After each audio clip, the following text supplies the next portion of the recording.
Aloha. Hello there. Again. The reason why I said aloha is because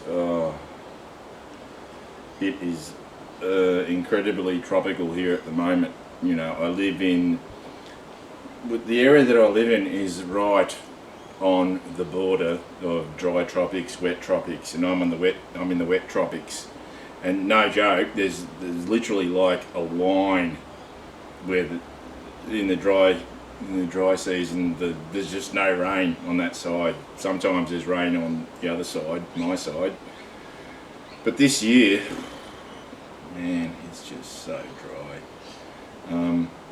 Regardless, even when it's wet, it's still hot. Like just the humidity, you know. Even if it's not stinking hot, you get like 30 degrees with 85%, 90% humidity, and you just sweat your guts out. And I am. And we haven't had rain. Like we had like maybe half an hour of light rain 2 days ago. That's it. I've been watering my yards, my front and my backyard, because I've got a whole lot of trees, fruit trees. Man, they're just suffering, eh? Yeah, so it's really, really dry here. I don't know what's going on. Global warming, yeah. Climate change, yeah, because like the climate doesn't normally change. It's just static all the time. Like, you know, with the Greenland ice cores, you know, if you have actually look at the fluctuation of temperatures on the planet, you know, they weren't massive. Yeah, they were. All right, so you probably get an idea of where my leanings are there. You know what? If you don't have the science to back what you're saying up, then don't say it. Don't just say it because you're making a buck, because there's a buck to be made. All these scientists, right, who jumped on the bandwagon of the whole the climate change hysteria, right? I just, because it's really hard. I mean, it's no joke. In the United States, there are professors, there are people with doctorates, there are people with PhDs who live out of their cars because they can't get a job.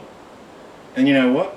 If you agree and go along with, it's essentially bullshit. If you go along with the bullshit, you'll get a job, and you'll be paid well. You know, probably for the rest of your life. Like Dr. Peter Ridd, right? He did his undergraduate studies at John Curtin University in Townsville. He's a physicist. Now, he was very interested in the reef because this is where he's lived, you know, for probably 40 years of his life, most of his life. And he was interested in how the reef was doing, so that's what he specialised in, studying the condition of the reef. And the reef is in excellent condition, like really good. It's really, really healthy. And yet, if you listen to the ABC and God knows who else, you'd think that it was dead and it was dying. You know, there's all this crap about 80% of the reef is dying and it's dead and bleaching and blah blah blah. It's bullshit. It's just pure and unadulterated bullshit. You know, where I live, the people that live here make their living from farming in this area, right? You know where their playground is? It's the reef. That's what they do. When the weather's fine and it's flat, they go out on the reef. That is their playground. They enjoy it. They love it. Why would anyone in their right mind want to destroy their own backyard? I mean, you'd have to be mental. You'd have to be insane. All right? So all the bullshit that these the Greens, it's the Greens, all right? That's who it is. I'll be forthright here. The Greens are peddling pure and unadulterated bullshit. The Great Barrier Reef is in excellent condition, all right? What the farmers, especially, you know, right along the eastern coast, right, where the Great Barrier Reef is, the farmers that are there, they are not destroying the reef. They are not even affecting it. And Dr. Peter Ridd, he got sacked from JCU because he questioned certain papers that were being published Because he said, hang on a minute, this hasn't been peer reviewed. Where is your evidence? He said, I don't agree with what you're asserting, that the reef is dying and dead and whatnot and all this garbage. Just pure and unadulterated bullshit. Alright? And for that, for speaking the truth, he was demonised, he was harassed, and in the end he was given the sack. And not that long ago he won a massive court case. Okay? He had to crowdfund his legal case because he didn't have the money to fight him. He got the money, like $250,000. He got it in 3 days, because people around Australia and around the world probably are well aware of the of the nonsense and bullshit that's going on, and it's the Greens and the so-called environmentalists who are running this agenda, right? It's just pure bullshit. The farmers are not destroying the reef, okay? And Peter Reid, in his studies, he asserted, that the amount of sediment that was being dumped on the reef was virtually, unrecordable. It was just so minimal that you couldn't even record the chemical, all right? The chemical contaminants that all the farmers are responsible for. He reckoned that we didn't have instruments accurate enough to measure such low volumes of chemicals. All right. So everything that the Greens are asserting about what's happening in the reef is garbage and bullshit. And you know what? If the farmers were seriously destroying the reef, I would have a serious problem with that. No joke. I would seriously have a problem with that. I would be attacking them. I would be jumping on the bandwagon. But it turns out that that's bullshit. So you have to wonder, why are these lies? And they're just lies. Why are these lies being peddled? I don't know. I really don't. I don't know what the Greens' agenda is. Like, I really don't. It's just bizarre. They want to send these people broke. So that's politics. I'm drinking Corona. Yeah, it's friggin' hot. It's been a hard day.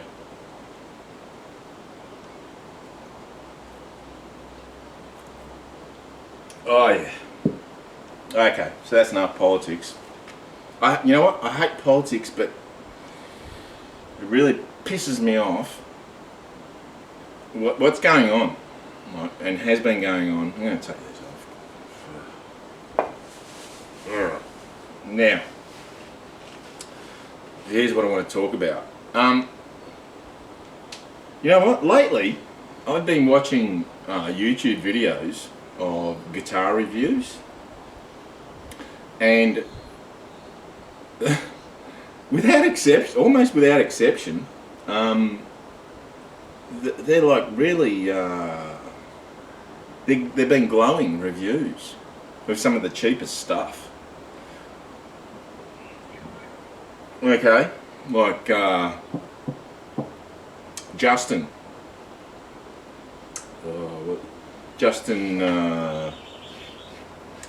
What's his name? What's his surname? Justin something or other. Yeah, from Justin Guitar. Just Google Justin Guitar. We'll go on YouTube. Watch Justin Guitar. And pardon me, it's beer.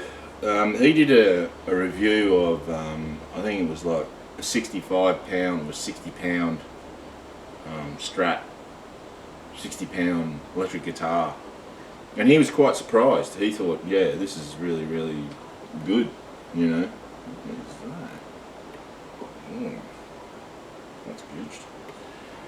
And yeah, so he was really surprised by it. Now, you know what? If you have the guy's, he's I love him. I mean, you know, he's an Aussie, so yeah. But he's a really, really accomplished guitarist. Like, he classically trained, you know, studied in the conservatory in London, I think, and you know, has been doing it for a very, very long time. And he could probably pick up, you know, yeah, probably pick up a broomstick and make it sound good. So I don't think that's really fair. Now, if you're thinking about buying a cheaper guitar, and that's what I buy. I don't buy expensive guitars because I just don't think they're worth it. All right, I really don't. And for a little bit of work, I mean, it doesn't cost you anything to go on YouTube and have a look at a bunch of how-to videos. How do I do this? How do I do that? And there's a whole bunch of guys. And the guy who originally got me started, overspray problem. The guy who got me started was a guy called, and a big shout out, Dave's in Texas. All right, a really, really sweet guy. Just a stellar human being. Like, if you have not watched Dave's in Texas, okay, subscribe, watch him. He's the first guy who got me interested in modifying guitars, cheap guitars. And he's, like, at that time anyway, that was a few years ago now, his specialty, it probably still is, his specialty was buying cheap Chinese guitars, Gibsons mainly, and souping them up, fixing them up, and then changing the electronics and the hardware and that. Because, like, as far as the wood and that was concerned, and the necks and everything, it was fine. It's just most of the electronics were just garbage. Because the Chinese have been making instruments for thousands of years. It's not something new to them. Alright? But anyway, if you're interested in buying cheap guitars, just be aware that I'll say half of the time you get what you pay for. The other half, you get something that's above and beyond what you paid for. Alright? This guitar here, when I first got it, and oh, by the way, that's the finished headstock. That's VK Custom.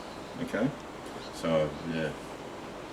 In case, yeah, this guitar here, out of the box, you could play that, no problems. Like literally, you could have gone on a stage and played that.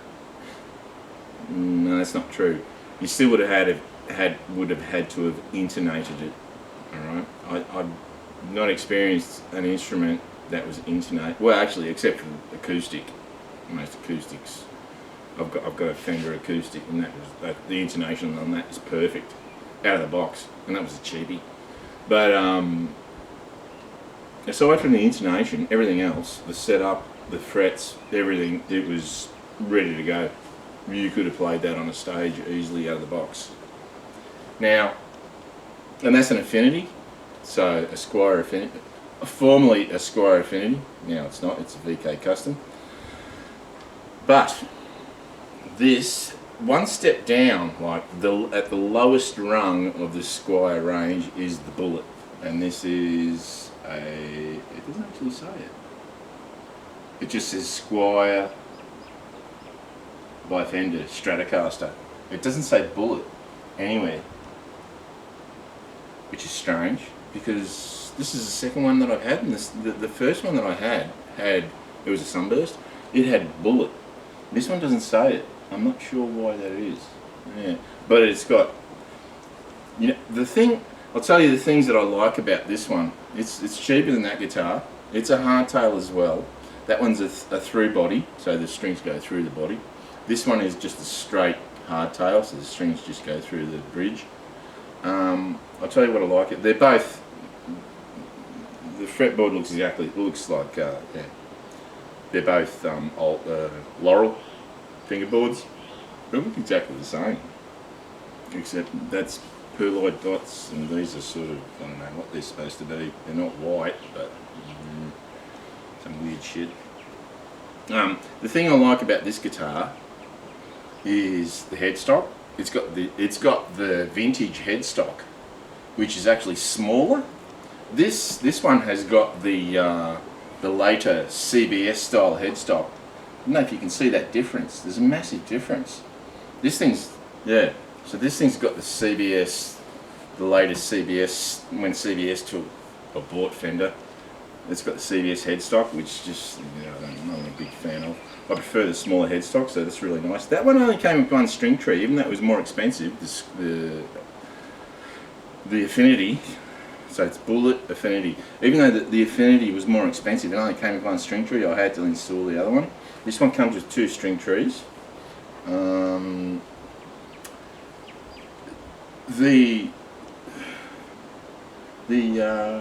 tuners, that sort of box style tuner. That's actually that's exactly the same as what's on my Yamaha Pacifica.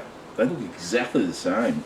And one of the screws that was on the end of the peg head was like the peg head was really loose compared to the others.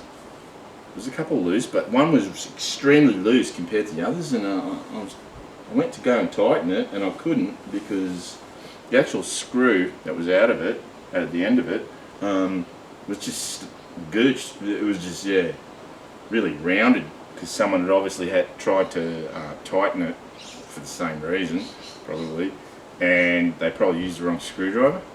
So I actually got another tuner, and I thought, another cheap Chinese tuner, and I thought, I bet they'd be exactly the same screw, and they are. So I changed the screws on that and was able to tighten it because I used the right screwdriver. Because you got to remember, these things, God knows where these things are getting made, I don't know. This is actually an Indonesian one, made in Indonesia, and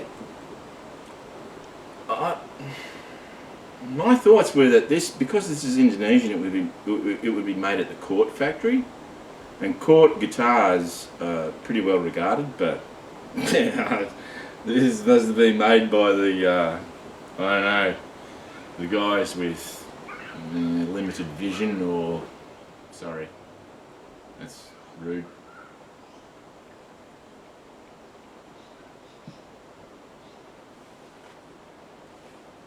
Well, they might have trained a bunch of, I don't know, macaques to make this one because it had serious problems straight out of the box. Even though there's a lot of aspects of it I like 2 string trees, the pick guard, right? So what I'm basically saying is that when you're buying a cheap guitar, really what you need to, don't buy it online, alright? Just don't, because you don't know what you're going to get. Go to the store and say, I want to buy a cheap guitar, and if they've got it in stock, say, give me a look at it, and have a look at it. And then if it's got some serious issues, you can say to them, what's going on here? There's no way you can play that.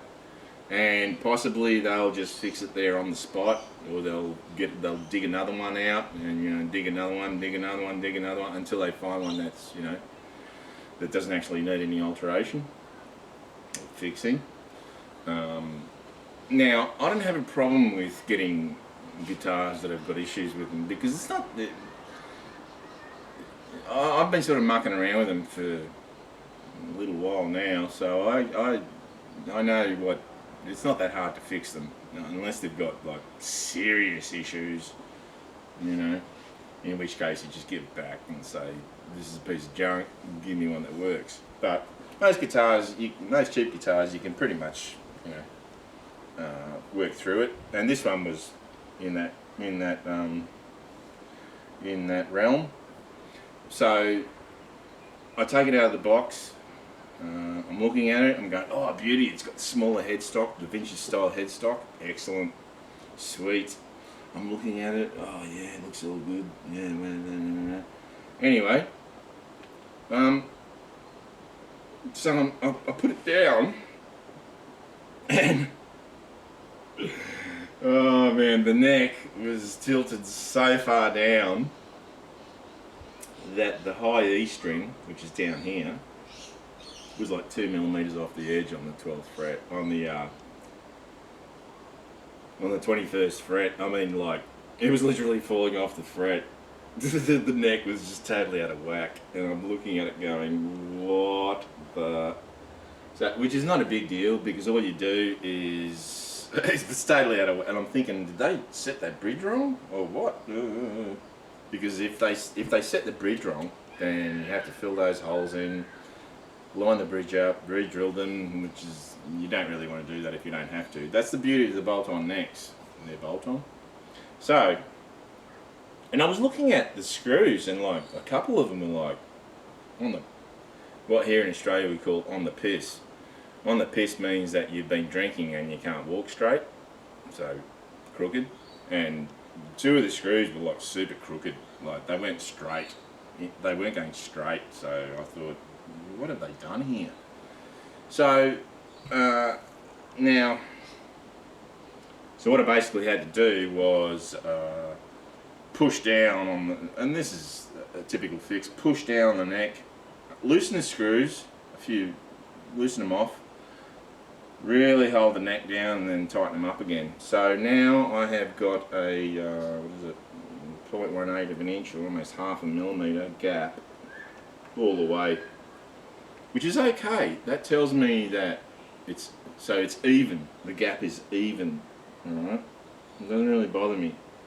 Now, whether that neck eventually will start to, it shouldn't, because the forces that are being applied to it are just straight up, so it should stay in place.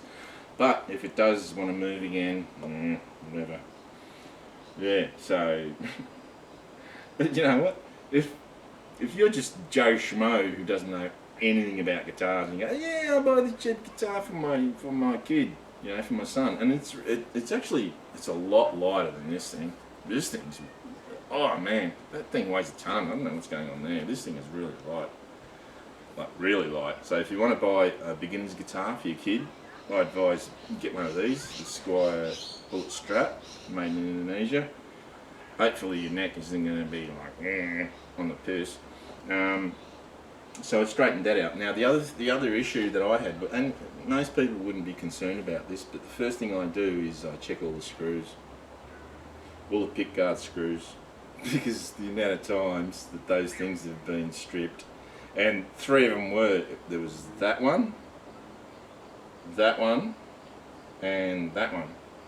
They were stripped, like the screws just keep turning.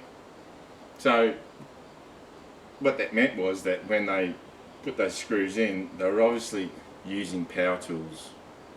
When you're putting pickguard screws in, they're only short little screws, wood screws, really fine, you know. They're only small screws. Don't use a power tool. So whoever did, yeah, use a power tool if you have, you know, the torque and the right setting, so that you can't strip it.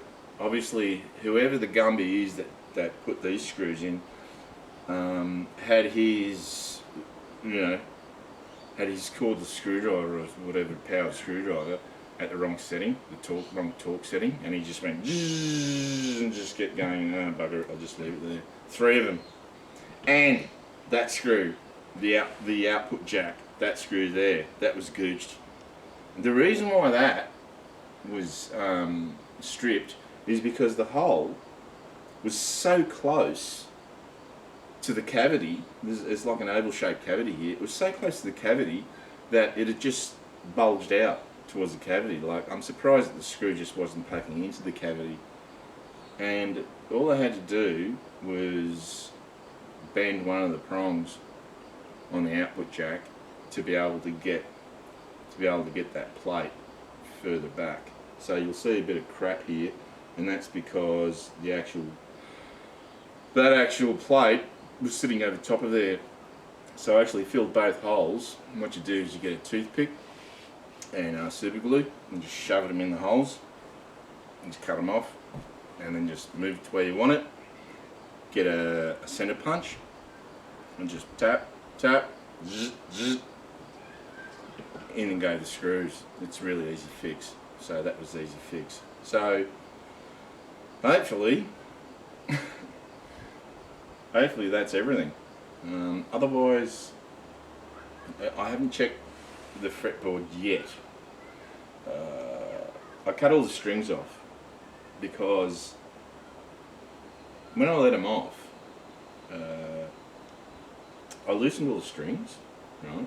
Because to move the neck, because the neck was like literally, you know, like not literally, but it was leaning down or leaning up. I can't remember which way was it. It was leaning down, right? No, it was leaning up. Yeah, really weird. And so I loosened all the strings off to move it. And I've loosened all the strings off, and they all had these massive kinks in them. Like, really weird. They were the worst strings I've ever seen on any instrument that I've ever bought, like out of the box. They all had kinks in them, so they weren't going to last. So I cut all them off. Yeah. And so I've got a slotted fretboard straight edge coming. I'm just waiting for that. I'm not going to do anything. This one's fine. That's got no problems at all. But I'm not going to put any strings on this until I've had a look at the fretboard, like a good look at it, because I don't know. I think there might be some issues with it.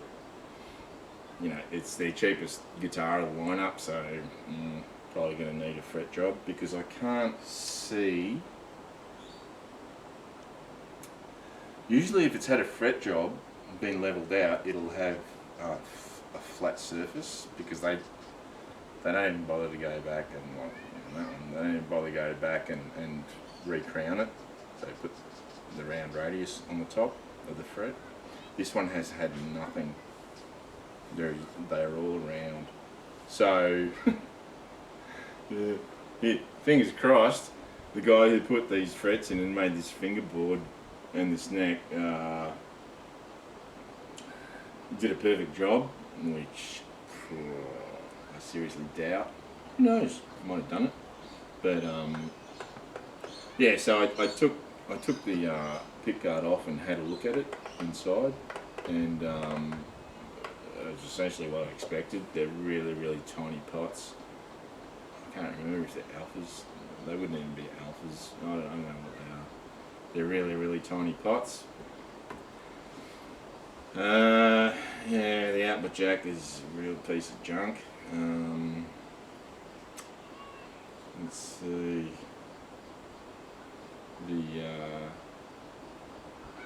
Who knows what they are? Yeah, I have no idea. So the pickups, they'll just. I don't even. You know what? I didn't even bother looking at the electrics, because I know it's going to be dirt cheap. Because it's their lowest price guitar, so you can't expect much. But you know, once you get the neck straight, or straight in relation to the bridge, so the string isn't hanging off like by about 1.5 to 2 mil. Oh, yeah, it was a joke. I don't know whether that's how they set the neck, and someone went, yeah, that'll be fine, or whether that just has happened over a period of time, or it happened in transit, or because it was actually packed really well. Probably one of the best packed. Strangely enough, one of the best packed guitars that I've received that I ordered online, because I'm an idiot and I do order guitars online. The other thing is that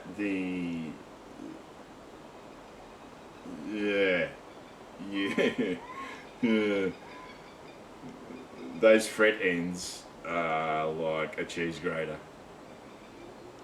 Yeah, so not good. Like that one, except for one there, and a little bit in the last one. Except for that one there, except for that in there, that one's fine. This one, it's just a cheese grater all the way. But you have to realise that what you sacrifice in, you know, with regards to that, because the neck is the most expensive piece of the instrument. You know, that's literally the most expensive piece of the instrument. So, how much work they put in that is, and they've not put any. They've just cut it off and just beveled the ends, and that's it. You know, they are really sharp, really, really sharp. But otherwise, overall, the instrument is, you know, it's all right. I've only found one blemish.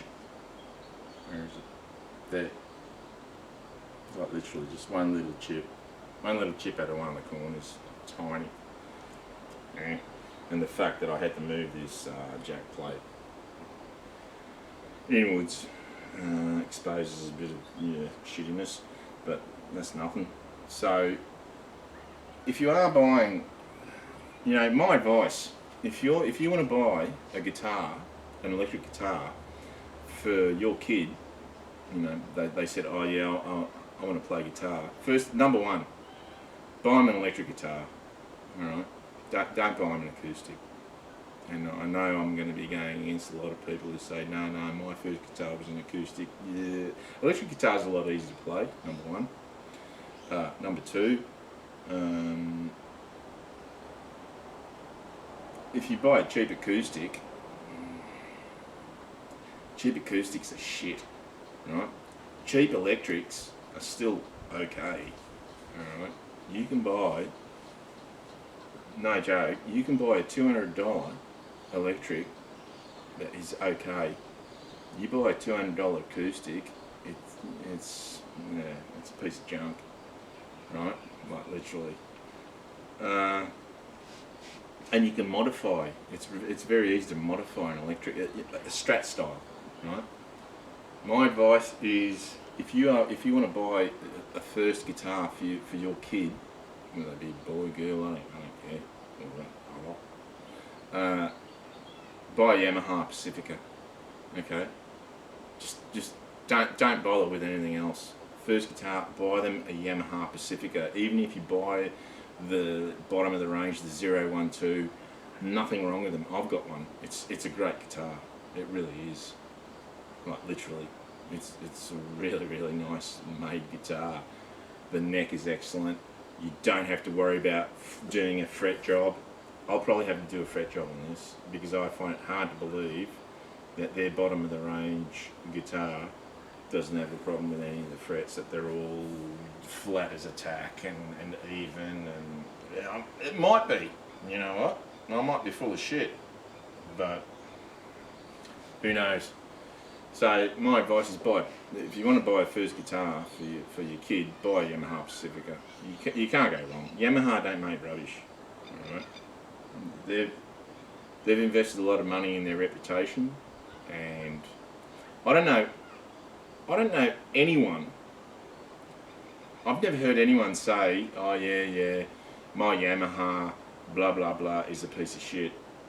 I've never heard that. It just doesn't happen because they've got a reputation to uphold. Now, on the other hand, there's nothing wrong with getting a Squire. Like this one here, yeah, that's one of the best investments I ever made. That thing is unreal. I love it. Yeah, I did change a bunch of hardware, like switches. We're talking like, $5. That was $7. I think that was $9. And the Wilkinsons, I can't even remember how much they were. They're like $20 each or something. And they're bugger all. So, yeah. I didn't have to do that. No, I really didn't. But I had the hardware there, sitting there, so I did it. With this thing, I was going to keep it stock standard, but I've changed my mind. I was sort of on physically, if it's okay, I'll chuck some stuff into it. And it is. Physically, it is okay. And I like it. So I've got pots coming. I've got pickups coming, switch, and jack. Yeah, so I'm going to change all that out because those pots, tiny little things, yeah. But anyway, so that's all I've got to talk about. So a little bit of politics, a little bit of guitars. But seriously, if you're thinking about getting a first guitar for your kid, just buy a Yamaha. You can't go wrong. Whether it's acoustic or electric, but my advice is get them electric. They're a lot easier to play. And the beauty of the electric is that it still has an acoustic tone, so you can actually still hear yourself playing without the thing plugged in. right? And you can do it in your bedroom. The kid can do it in their bedroom, and they're not bugging anyone. With an acoustic, you know, like the acoustic that I've got currently, it's a Fender. Man, that thing is loud. That is so loud. Yeah, you would literally have to play it like, I don't know, with a feather to keep it quiet because it's really resonant. So that's the advantage of playing with an electric. So, you know, take your pick. Yeah, buy Yamaha. That's my advice. But I love these. I love these things, the Squires. Yeah, because I know how to muck around with them and change them. But anyway, I've rambled on enough. So I've showed you. This is not the complete product. This is just the headstock painted with white and clear coat and my brand VK Custom. Yeah. So if you want a VK Custom guitar, yeah, send me a message and I'll make you one. Not really. Anyway, that's enough for now. So see you later.